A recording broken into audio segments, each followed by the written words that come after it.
Hola, somos el equipo número 3 de administración, conformado por Alondra Janet Gómez Pérez, Humberto de León Gómez, un servidor, Héctor Raúl Treviño Telo, Karen Lisset Hernández Hernández, Daniela Yamilet y Fátima Sillas Alanis. En este producto integrador de aprendizaje, la información relevante de cada uno de los capítulos que conforman esta materia, definiendo deteniéndonos a incluir en esta actividad las teorías y enfoques fundamentales en la administración. Lo que se trata de decir es que cada una de las teorías vistas a lo largo del semestre serán expuestas en este trabajo en manera de presentación. Con esto y más, empezamos. Les voy a presentar la presentación que se hizo para el capítulo 2, que se llama Administración Científica, la obra de Taylor. Frederick Winslow Taylor nació en Filadelfia, Estados Unidos. Inició su carrera como operario en Mid-Valley Steel Co., pero pronto ascendió a capataz y luego a jefe de taller. Los patrones trataban de ganar al máximo cuando establecían el precio de la tarea, mientras que los obreros reducían el ritmo de producción para equilibrar el pago por pieza establecido por sus empleadores. Esto llevó a Taylor a estudiar el problema de la producción para intentar dar una solución que dejara contentos a ambas partes de la relación laboral. El primer periodo de Taylor. Se publicó su libro Shop Management, Administración de la Planta, en 1903, que abordaba las técnicas para racionalizar el trabajo de los obreros por medio de los estudios de tiempos y movimientos. Constató que el obrero promedio, con el equipo a su disposición, producía por abajo su capacidad potencial. Concluyó que si el obrero más productivo percibe que se obtiene la misma remuneración que su colega menos productivo, acaba conformándose y pierde el interés, por lo que produce menos de lo que podría dar su capacidad. Segundo periodo de Taylor.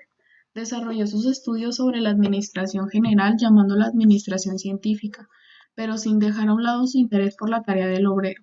Para Taylor, las empresas de su época padecían tres males: holgazanería científica de los obreros, circunstancia que reducía la producción alrededor de un tercio de la normal para evitar que la administración redujese los salarios; desconocimiento de la administración de las rutinas de trabajo y del tiempo necesario para realizarlas; falta de uniformidad de las técnicas o los métodos de trabajo.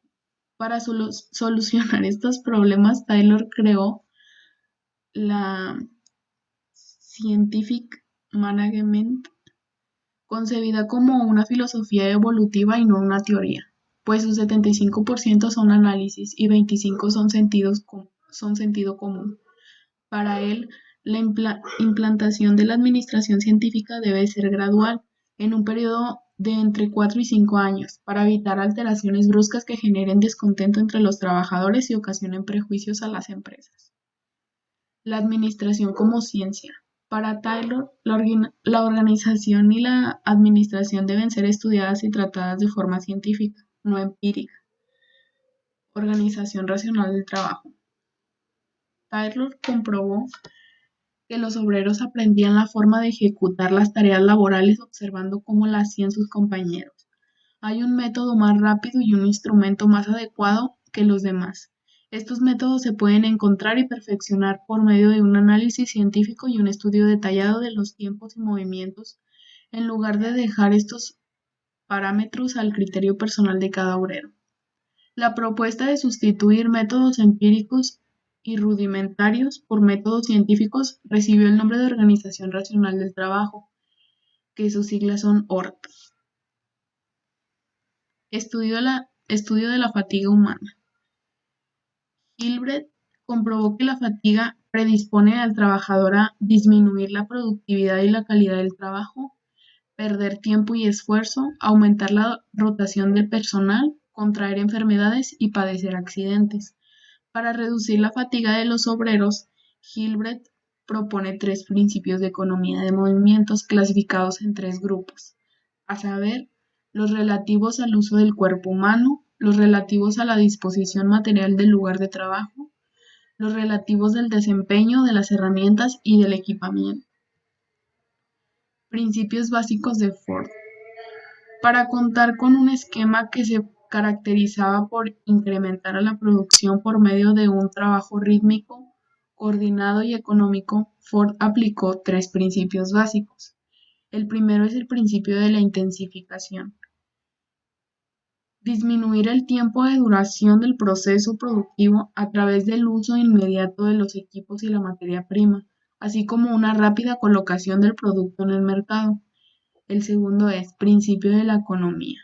Reducir al mínimo el volumen de existencias de una materia en transformen de existencia de materia prima, perdón, em, de materia prima en transformación, perdón, lo cual requiere que el automóvil se haya pagado a la empresa antes de que ésta se le termine el plazo para pagar los salarios y la materia prima que se utilizó para construirlos.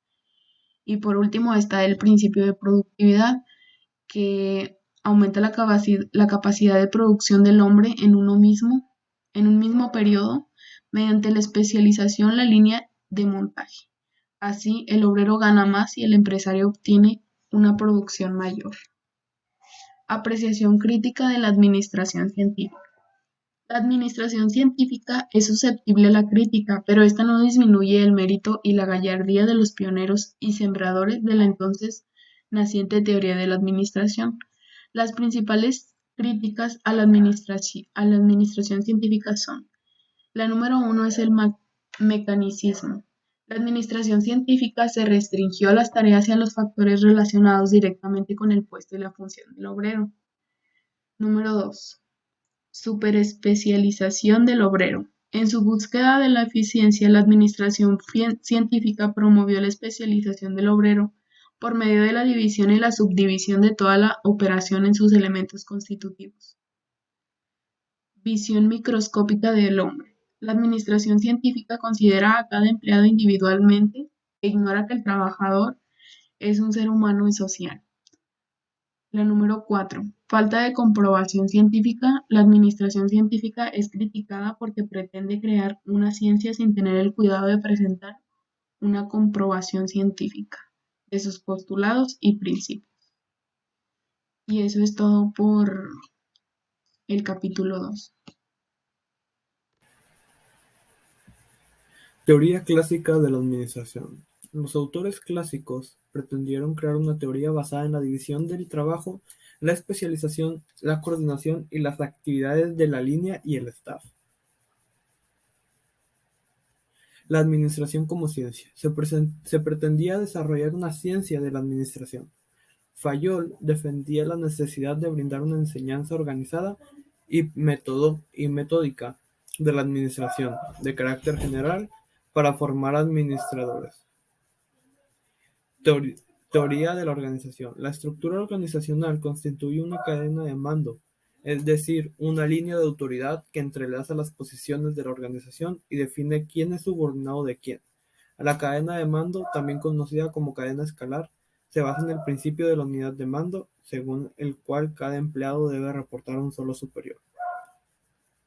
La división del trabajo y la especialización. La idea básica de ese supuesto era que las organizaciones con una mayor división del trabajo serían más eficientes que aquellas que no lo tenían en cuenta o la subutilizaban. Para la teoría clásica pueden ser presentadas en dos direcciones: división vertical, que de acuerdo con los niveles de autoridad y responsabilidad, la cual define los niveles de organización que se determinan diferentes grados de autoridad, que aumentan a medida que se ascienden por su jerarquía. La jerarquía define la medida de responsabilidades conforme a los grados de autoridad. División horizontal. Se refiere a las diferentes clases de actividades que se desarrollan en la organización. Cada departamento, sección del mismo nivel jerárquico, es responsable de una actividad específica y propia. Coordinación. La coordinación, que debe estar basada en una comunión real de interés, indica que hay un objetivo o blanco por alcanzar y que éste debe guiar los actos de todos. El supuesto básico era que cuanto mayor fuese la organización y cuanto mayor fuese la división del trabajo, tanto mayor sería la necesidad de coordinar para asegurar la eficiencia del trabajo como un todo.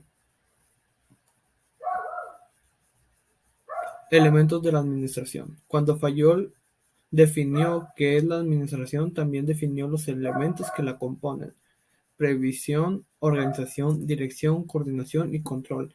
Sin embargo, algunos de sus seguidores no aceptan los elementos de la administración tal como los definió el viejo maestro. Elementos de la administración según Urwick.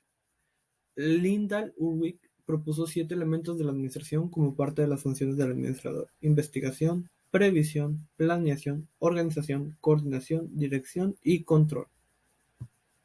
Principios de la administración. Los principios se deben sujetar a normas o reglas de conducta, es decir, a los principios generales que le permitan desempeñar las funciones de planear, organizar, digerir, coordinar y controlar. Principio de la administración según Urwick. Propuso 4 principios de la administración. Principio de la especialización. Cada persona debe ejecutar una sola función, lo cual determina una división especializada de trabajo.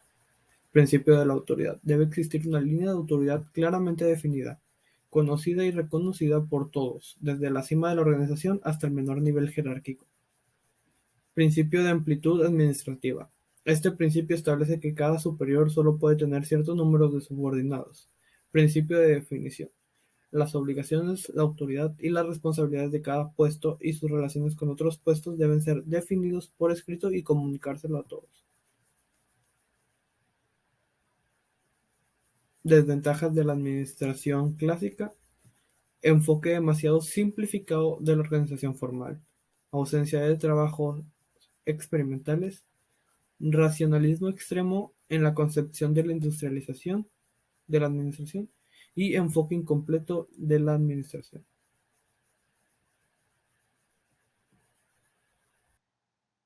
Les voy a mostrar la presentación que se hizo del capítulo 4 llamado Teoría de las Relaciones Humanas.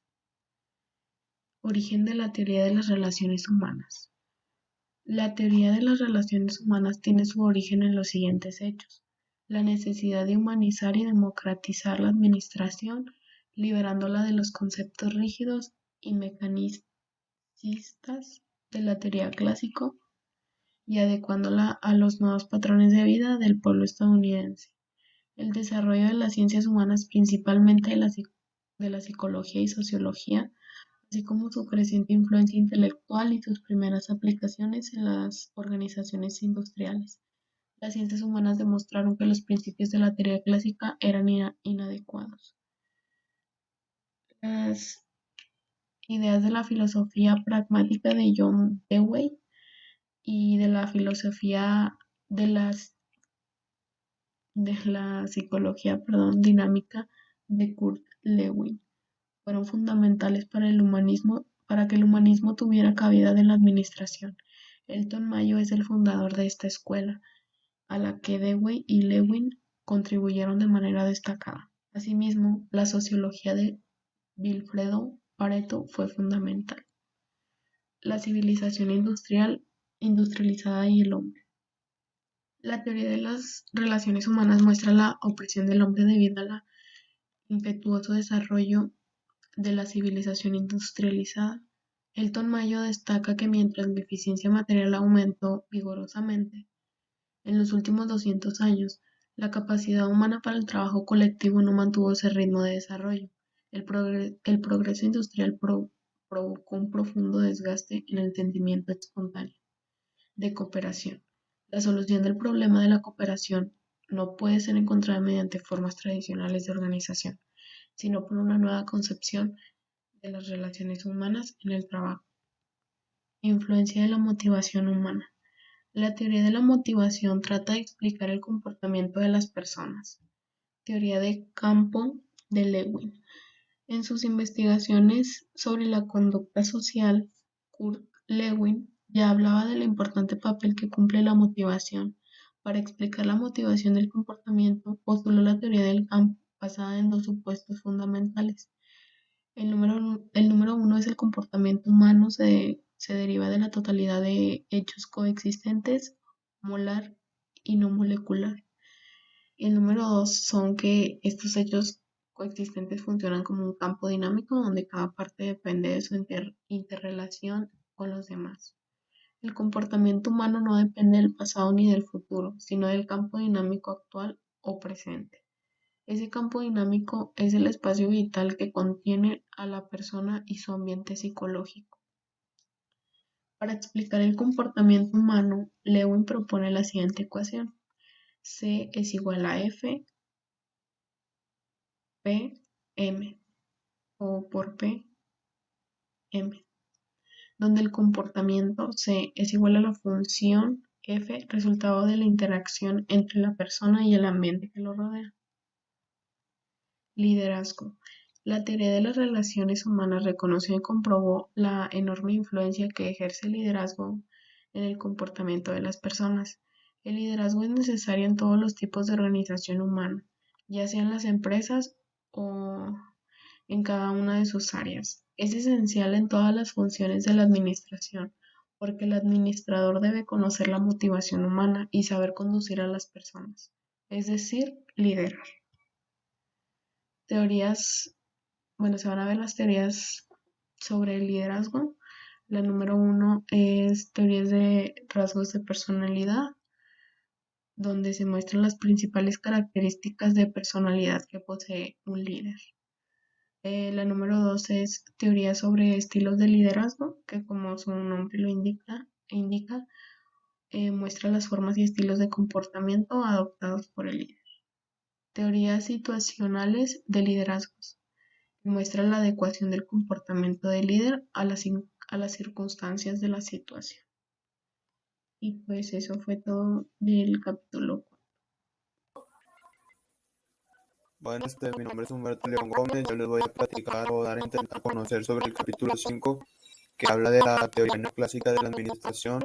Es un tema del cual abarca nuestro libro, que es muy importante que conozcamos. Pero antes de adentrarme en lo que es, voy a primero darles una pequeña explicación o una definición de lo que es la teoría neoclásica.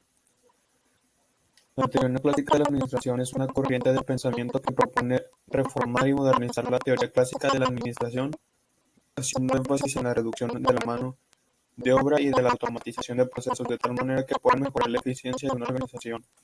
El primer punto o subtema importante son las características de la teoría neoclásica.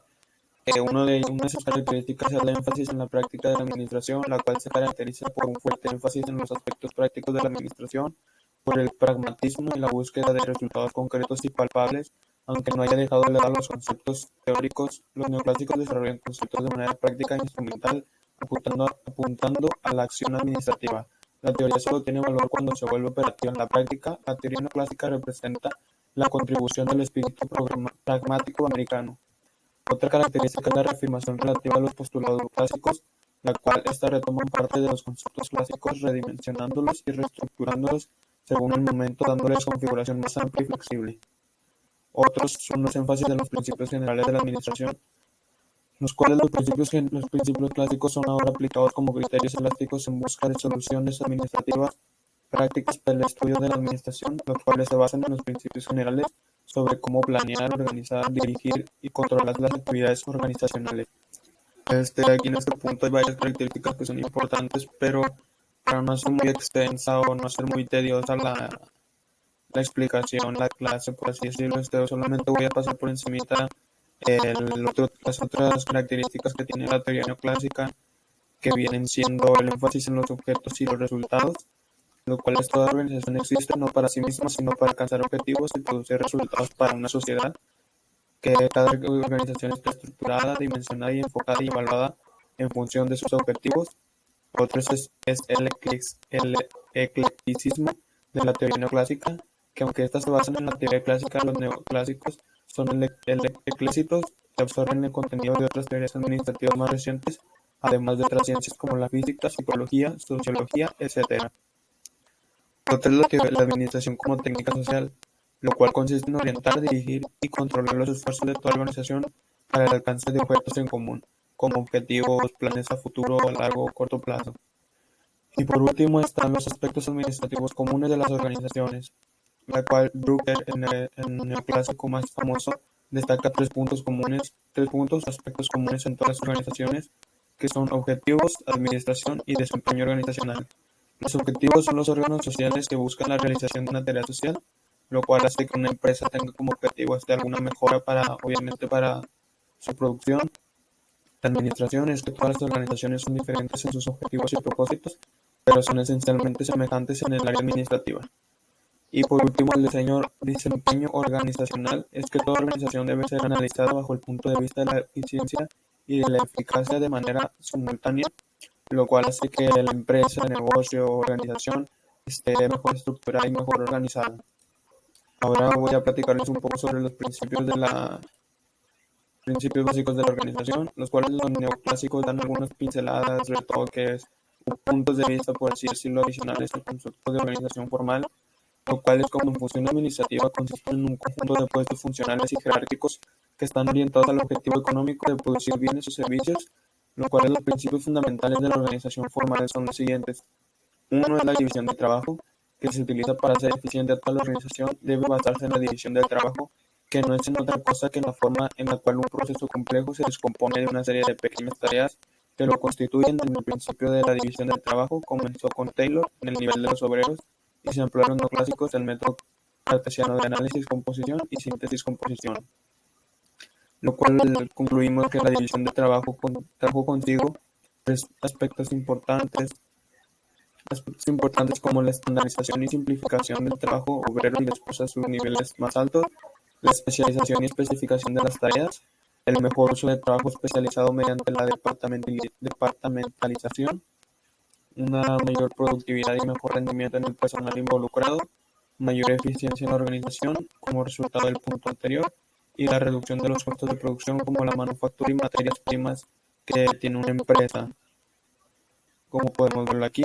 Y luego otro punto importante que es la especialización, que esta surge como una consecuencia del principio de la división del trabajo, donde cada órgano o cargo tiene sus funciones y tareas específicas y especializadas en un sentido horizontal. La jerarquía, por efectos de la división de trabajo en un sentido vertical, la organización empresarial se desdobla en tres niveles jerárquicos, los cuales son el nivel institucional o estratégico, que está formado por los dirigentes y directores de la organización, comprende las direcciones de la organización. El nivel intermedio o táctico, que es el nivel medio campo compuesto por los gerentes, comprende a los departamentos subordinados a cada dirección. Y por último, el nivel operacional, que es integrado por los supervisores que administran la ejecución de las tareas y administraciones de la empresa, lo cual comprende las secciones subordinadas a cada departamento. Otro punto muy importante son las funciones que tiene el administrador. Para la teoría neoclásica, las funciones del administrador corresponden a los elementos de la administración que falló el definir en su tiempo, que son como prever, organizar, mandar, coordinar, controlar, organizar, pero con todo un ropaje actualizado. El proceso administrativo es el núcleo de su teoría ecléctica y utilitarista. Sin embargo, cada autor adopta funciones administrativas distintas. Toda la literatura neoclásica se asienta en el proceso administrativo para explicar cómo las diversas funciones administrativas son desarrolladas en las organizaciones. Enseguida abordaremos a detalle cada una de las cuatro funciones administrativas, que son planear, organizar, dirigir y controlar. Bueno, pues como aquí dice, son cuatro funciones indispensables o principales de las funciones administrativas, que la primera es la planeación, la cual las organizaciones no trabajan con base a la improvisación.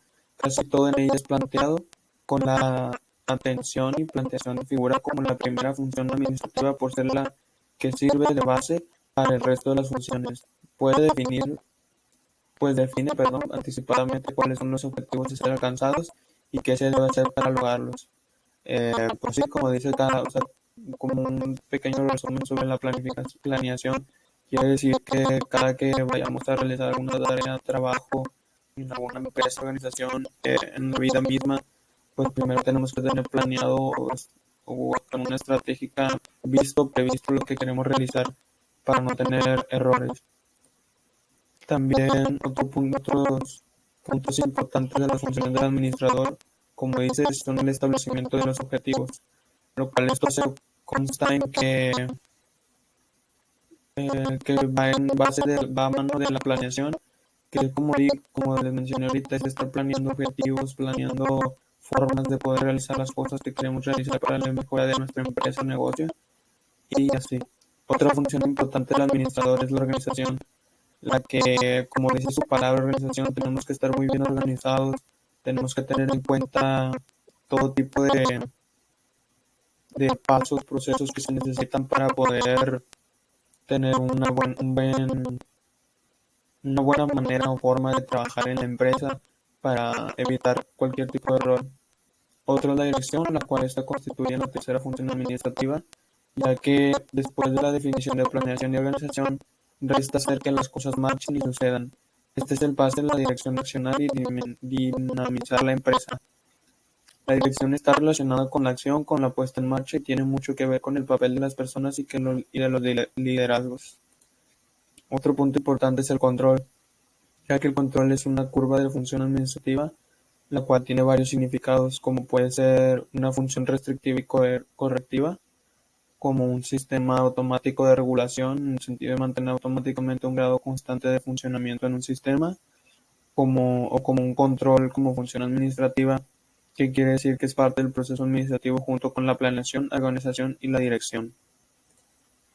Otro tema muy importante son los tipos de organización, las cuales la teoría neoclásica acompaña a los clásicos en el énfasis dando a la estructura organizacional y a las capas jerárquicas o niveles funcionales establecidos por el organigrama.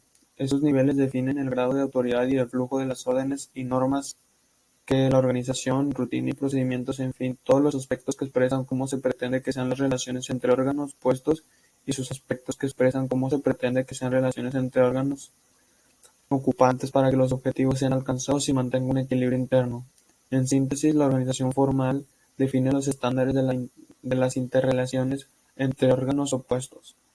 La organización formal es el racionalismo, el cual es el principio de concebir a la organización según la manera en que los miembros se comportarán racionalmente de acuerdo con las normas lógicas de un comportamiento prescritas en cada una de ellas. También está la organización lineal, que este tipo de organización constituye la forma estructural más simple y antigua, cuyo origen se remonta a los antiguos ejércitos y a la organización eclesiástica de los tiempos medievales, los cuales sus formas antiguas más organización se basan en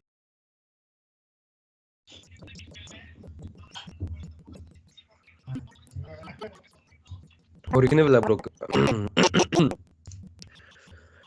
capítulo 6, enfoque estructuralista de la administración. Orígenes de la burocracia. La burocracia es una forma de organización que se basa en la racionalidad, en la adecuación de los medios a los objetivos pretendidos y para garantizar la máxima eficiencia. Los orígenes de la burocracia se remontan a la antigüedad, es la base del sistema de producción moderno, tuvo su origen en los cambios religiosos del Renacimiento. Weber destaca que el sistema de producción racional capitalista no se originó a partir de los cambios tecnológicos ni de las relaciones de propiedad, sino de un nuevo conjunto de normas sociales y morales a las que denomina ética protestante. Tipo de sociedad tradicional, donde predominan características patriarcales y patrimonialistas. Climáticos, donde predominan características místicas, arbitrarias y personalistas, como en los grupos revolucionarios. Legal, racional o burocrática, donde predominan las normas impersonales y racionalidad en la elección de los medios y fines. La legitimidad es el motivo que explica por qué las personas obedecen las órdenes de alguien y configuración del poder es obtención y justificación del poder. Se denomina legitimación. La autoridad es legítima cuando es aceptada y si esta proporciona poder, el poder conduce a la dominación. La dominación es la relación del poder en el cual el gobernante o dominador, la persona que impone su árbitro a los demás, cree tener el derecho de ejercer el poder y de los gobernados, dominados, que se obligan a obedecer sus órdenes. La legitimación del poder en la dominación tradicional proviene de la creencia del poder eterno, la justicia y la manera tradicional de actuar. El líder tradicional es el señor que manda en virtud de su estatus de heredero o sucesor.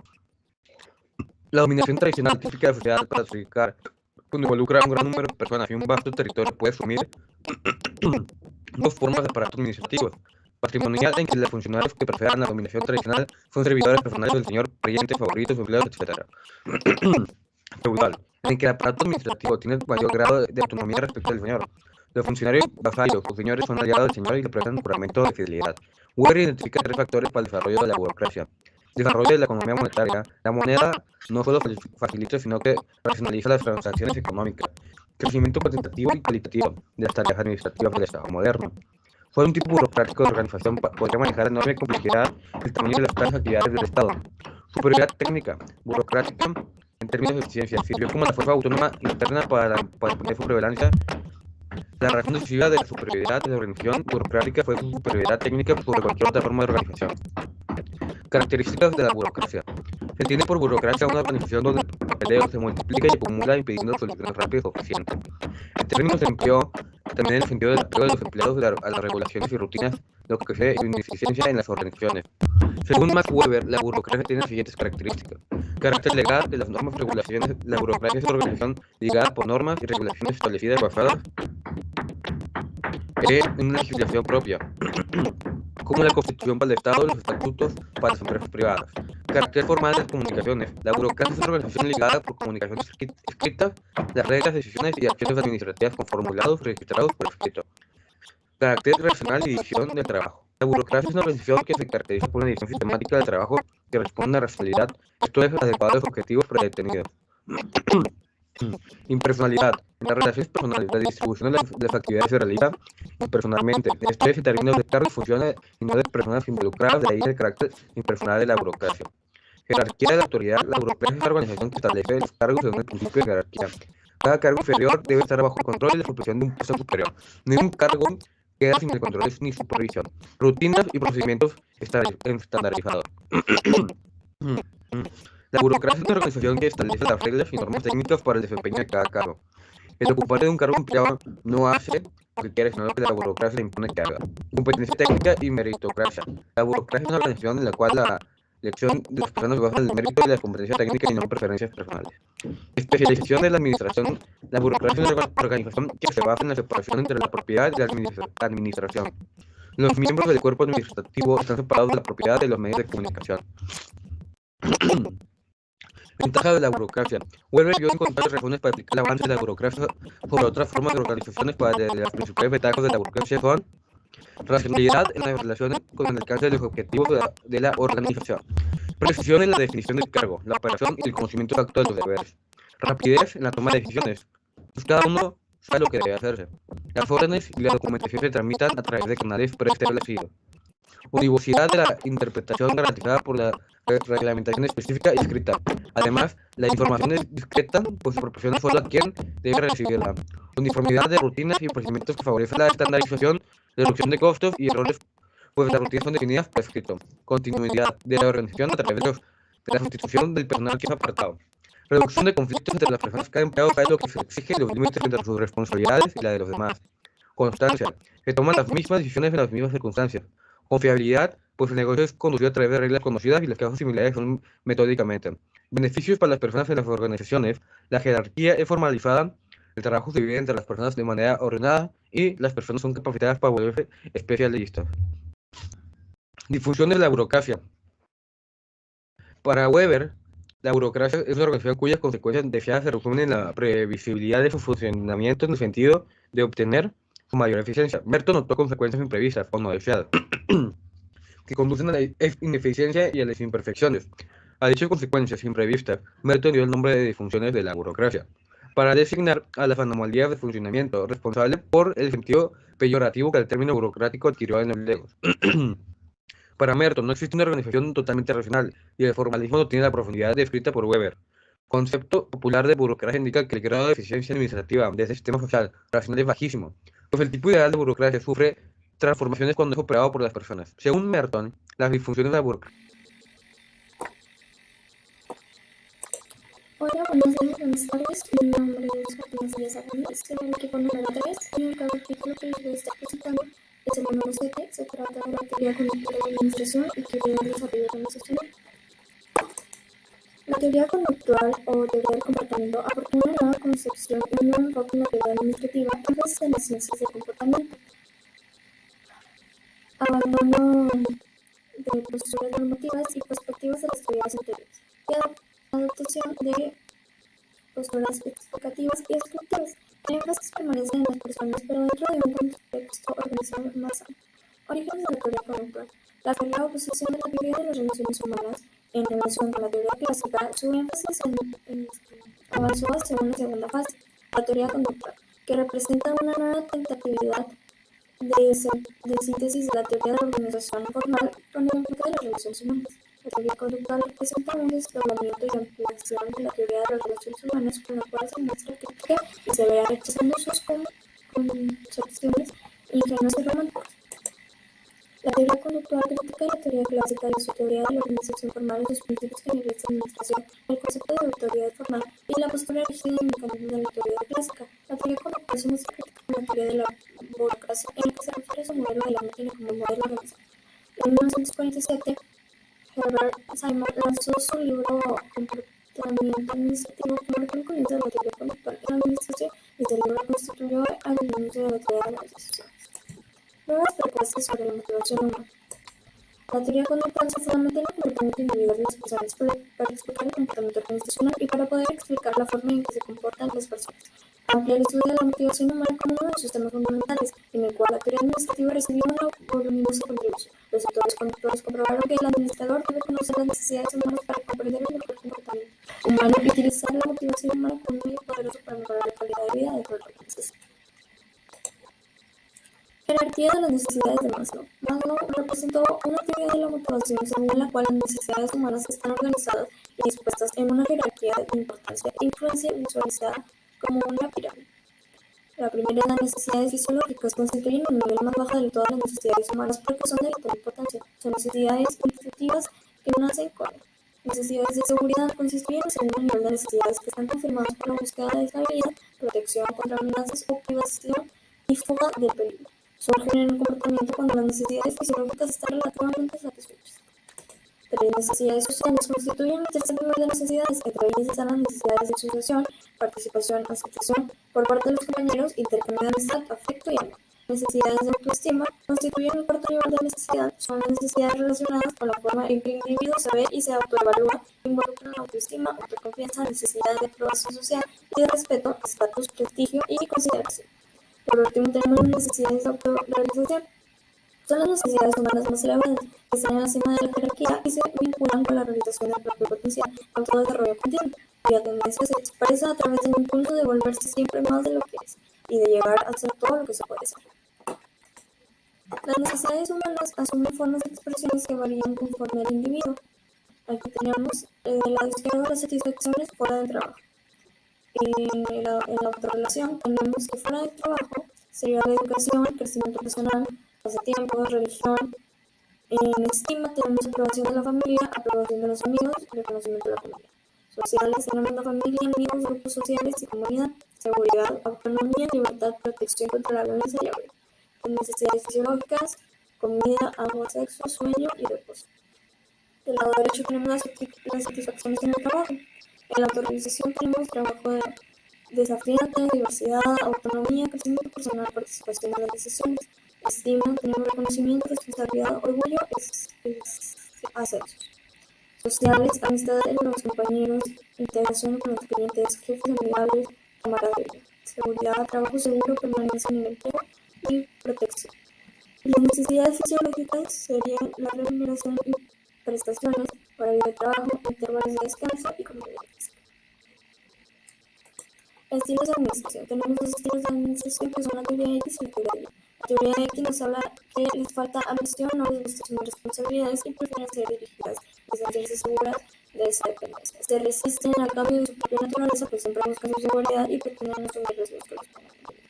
La teoría Y nos habla que el trabajo puede ser fuente de satisfacción debido a que las personas no sienten un desagrado inherente por trabajar. Las personas no son pasivas ni resistentes por su naturaleza intrínseca. Las personas tienen motivación y potencial de desarrollo ya que pueden asumir responsabilidades, ejercitar la autodirección y el autocontrol para alcanzar los objetivos confiados por la empresa. La capacidad de alto grado de imaginación y creatividad en la solución de los problemas empresariales es aplicamiento distribuida entre las personas. En la vida moderna, las potencialidades intelectuales de las personas solo son parcialmente utilizadas. La organización como un sistema social cooperativo. La organización es un sistema de fuerzas o actividades conscientemente coordinadas de dos o más individuos. Así, la organización ofrece incentivos para obtener la cooperación de las personas en todos los niveles jerárquicos. La función del ejecutivo, es decir, de cada administrador dentro de la organización, es crear y mantener un sistema de esfuerzos cooperativos, dado que la cooperación es esencial para la supervivencia de la organización. La función básica del ejecutivo consiste en crear las condiciones capaces de incentivar las coordinaciones de la actividad. Tenemos las variables causales, que son las variables de la empresa, es la estructura organizacional, cultura cooperativa, políticas empresariales, liderazgo, tecnología utilizada, controles organizacionales. Las variables intervinientes son las variables personales, son las actitudes personales, motivación, interacción y percepciones, lealtad, comunicación y habilidades. Variables de resultado. Tenemos la satisfacción, involucramiento, productividad, calidad, rentabilidad y competitividad. Proceso de toma de decisiones. La teoría de las decisiones nació con Harold Simon, que lo utilizó como base para explicar el comportamiento humano de las organizaciones, así como la organización está permeada de decisiones y de opciones. La organización como sistema de decisiones, el comportamiento humano en las organizaciones es visualizado de manera diferente por las diversas teorías de la organización. Teoría de la decisión. Decisión es el proceso de análisis y elección entre las alternativas disponibles de curso de acción de las personas deben seguir. Etapa del proceso de toma de decisiones. Este proceso es complejo y depende de las características personales del tomador de decisiones, de la situación en la que está involucrado y de la forma en que percibe la situación. Consecuencias de la teoría de las decisiones. El proceso de la toma de decisiones permite solucionar problemas o enfrentar situaciones, pero la subjetividad en las decisiones individuales es enorme. El hombre administrativo. Para abastecer el proceso de la toma de decisiones, la organización debe recolectar y procesar una enorme variedad de datos e informes e información para permitir la elección de alternativas en situaciones que nunca revelan todas las opciones disponibles ni los posibles resultados o consecuencias de estas opciones. Teoría del equilibrio organizacional. Tenemos los conceptos básicos y los postulados básicos. Los conceptos básicos consisten en incentivos o alicientes, utilidad de los incentivos, contribuciones, utilidad de las contribuciones. Los postulados básicos serían: la organización es un sistema de comportamientos sociales interrelacionados de los participantes. Cada participante recibe incentivos a cambio de los cuales se hace contribuciones a la organización. Ahora bien, hablaremos sobre la teoría de los sistemas.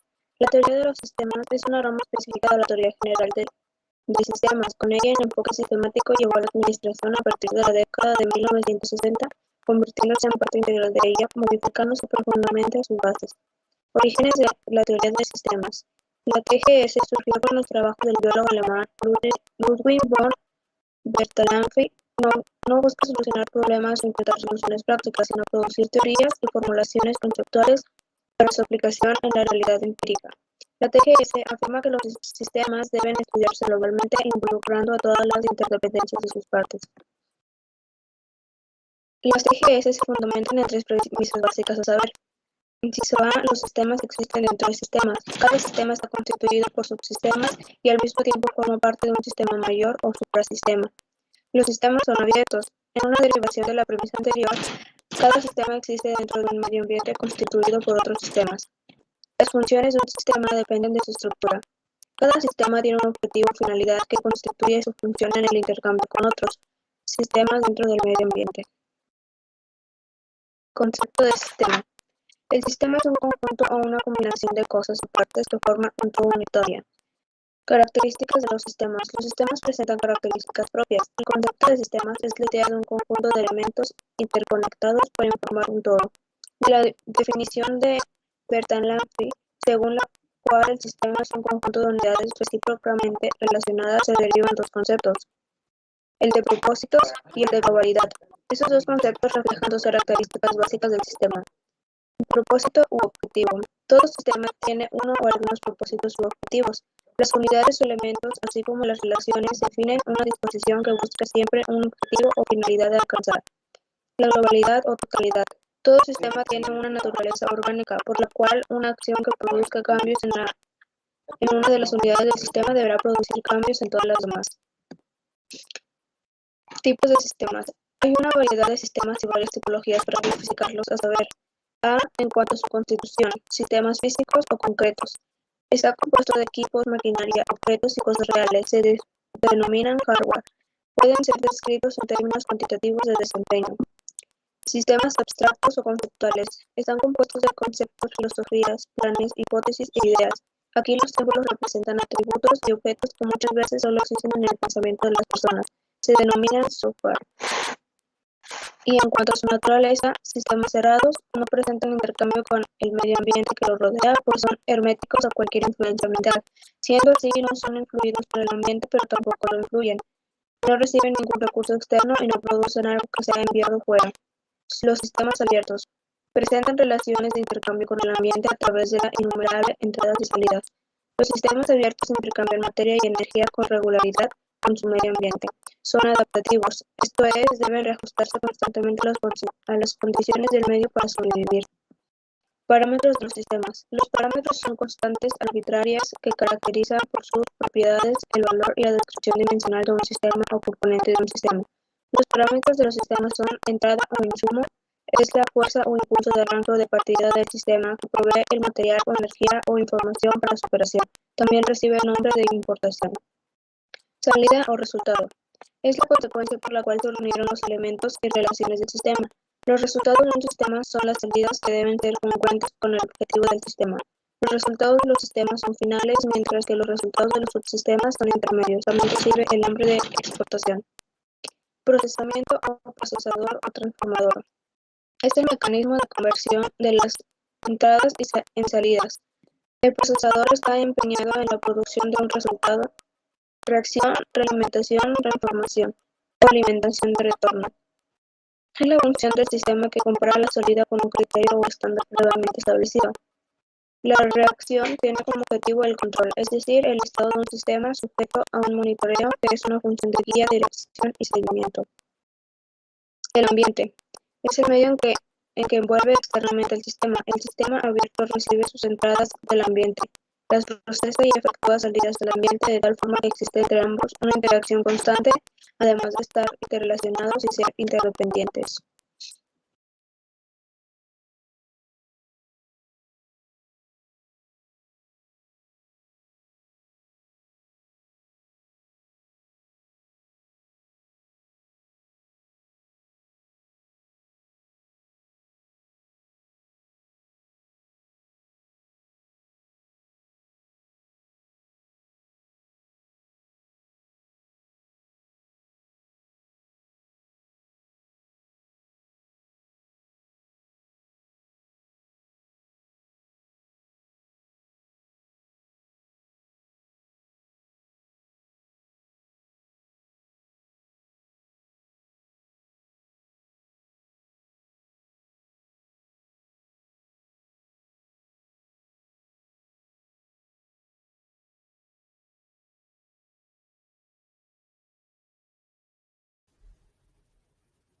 Yo soy Alondra Gómez y a continuación hablaré sobre el capítulo 9, la teoría de las matemáticas y la tecnología en la administración.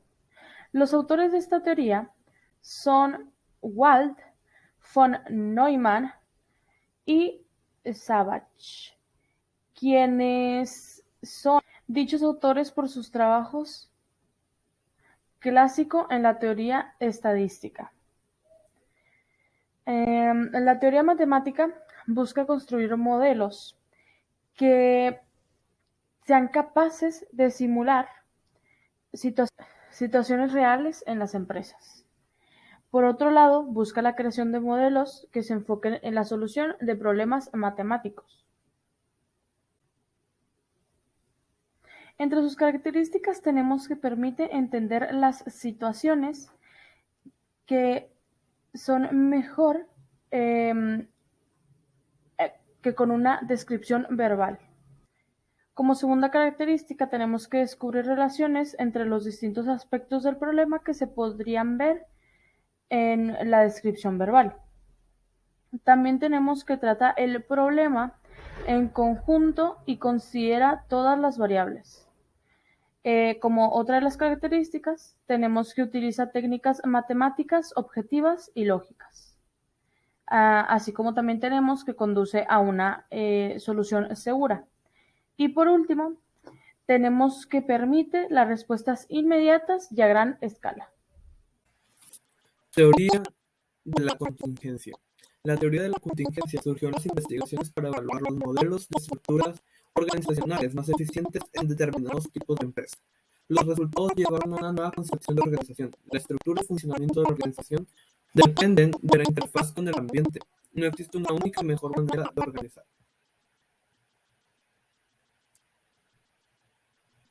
Tres niveles organizacionales. Para la teoría de la contingencia no existe una universalidad de los principios de administración, ni una única y mejor manera de estructurar las organizaciones. La estructura y el comportamiento organizacional son variables dependientes, mientras que las variables independientes son el ambiente y la tecnología. El ambiente impone desafíos externos a la organización, mientras que la tecnología le impone desafíos internos. Para afrontar los desafíos externos e internos, las organizaciones se diferencian en tres niveles organizacionales. Nivel institucional o estratégico. Corresponde al nivel más elevado y está compuesto por los directores, propietarios o accionistas y altos ejecutivos. Es el nivel donde se toman las decisiones y se definen los objetivos de la organización y las estrategias para lograrlo. El nivel institucional es básicamente extrovertido, pues mantiene la interfaz con el ambiente y lidia con la incertidumbre por el hecho de no tener poder ni control sobre los eventos ambientales presentes, y mucho menos cuenta con la capacidad de prever con razonable precisión los eventos ambientales futuros. Nivel intermedio, llamado también nivel mediador o nivel gerencial, se ubica entre el nivel institucional y el nivel operacional. El cuidado de la articulación interna entre ambos. Se trata de la línea de medio del campo. Actúa en la elección y capacitación de los recursos necesarios, así como en la distribución y colocación de lo que fue producido por la empresa en los diversos segmentos del mercado. Es el nivel que trata con los problemas de adecuación de las decisiones tomadas en un nivel institucional, con las operaciones realizadas en el nivel operacional. Nivel operacional, denominado el nivel técnico o núcleo técnico. Es el nivel ubicado en las áreas inferiores de la organización. Está ligado a los problemas de ejecución cotidiana y eficiente de las tareas y operaciones de la organización. Además, se orienta hacia las exigencias impuestas por la naturaleza de la tarea técnica a ser ejecutada, con los materiales a ser procesados y la cooperación de varios especialistas necesarios para el avance de los trabajos. Es el nivel compuesto por las áreas en las que se programan y ejecutan las tareas y se realizan las operaciones básicas de la organización. La teoría de la contingencia se preocupó del diseño de las organizaciones debido a la influencia. Bien, ahora hablaremos sobre las principales teorías administrativas y cómo estas se aplican hoy en día en las empresas. Hablaremos sobre la teoría científica. Esta se ocupa del estudio de las causas y efectos de los problemas que afectan a una organización. Para ello utiliza el conocimiento sistematizado y aplica los métodos científicos como la observación y la medición para mejorar la eficiencia de las organizaciones. La teoría científica fue el punto de partida para la sistematización y la especialización de las tareas, delimitación de los puestos de trabajo, buscando la optimización, eficiencia y eficacia de la operación productiva dentro de las empresas. En cuanto a lo que se refiere a la capacitación y la formación para el trabajo, la teoría científica nos dice que es necesario formar técnica y científicamente a los trabajadores para una ejecución más eficaz y eficiente de sus funciones. La teoría científica nos sugiere a través del aporte del estudio de tiempos y movimientos un manual de funciones, donde el trabajador tenga especificado las tareas de realizar, los tiempos de entrega, los materiales, herramientas, recursos necesitados en los organismos 57 de control. Los principios básicos de la investigación científica no son aplicados en totalidad por la empresa, solo el principio de control y el de preparación, y no se hace énfasis en ejecución, planeación y excepción. Teoría de la burocracia. Esta teoría surgió para solventar las limitaciones de la teoría clásica y la teoría de las relaciones humanas, que por otro lado eran opuestas y contradictorias entre sí. Así Weber planteó esta teoría de corte racionalista mediante un enfoque eficiente, siendo esta aplicable a las fábricas de las diferentes formas de organización humana. Weber establece las condiciones para que una persona con poder justifique su legitimidad. Además, explica cómo los sujetos sobre los que ejerce el poder son sometidos a él. Además de legitimar el poder, para que sea posible el ejercicio del poder es necesario cierto grado de organización administrativa. La organización administrativa de tipo burocrático planteada por Weber proporcionará el más alto grado de eficacia en el trabajo y la organización. El objetivo de tal organización será resolver los problemas de la sociedad y por extensión los de la empresa. Como características positivas de esta teoría de la burocracia versus otros tipos de organización del trabajo, Weber defiende que esta es precisa, rápida y uniforme, entre otras. Además destaca que su organización ahorra costos objetivos y personales. La organización burocrática ayudará a prever el comportamiento humano y por el otro facilitará la estandarización del desempeño de los trabajadores. Teoría de las relaciones humanas. Establece la importancia del medio social en que se desarrolla el trabajador y el impacto psicológico de dicho medio a la hora de explicar el comportamiento, el rendimiento y la productividad laboral. Gracias a los estudios realizados, se empezaría a tener en cuenta el poder de la red y vínculos que se forman de manera informal. Como conclusión, al ver esta evidencia, se podría decir que cada una de las teorías y enfoques mencionados son importantes para el desarrollo completo de lo que hoy conocemos como administración, ya que para esto la administración no llegó al punto en el que está hoy solamente porque sí, llegó debido a todo el contexto histórico que tuvo que pasar para que fuera lo que hoy en día es. Sin todo ese contexto histórico, probablemente la administración no sería lo que es hoy en día. O más que probablemente es un hecho, ya que todo lo pasado sirve para que lo que somos hoy sea fundamentado, ya que sin fundamentos no podemos estar simplemente deduciendo cosas.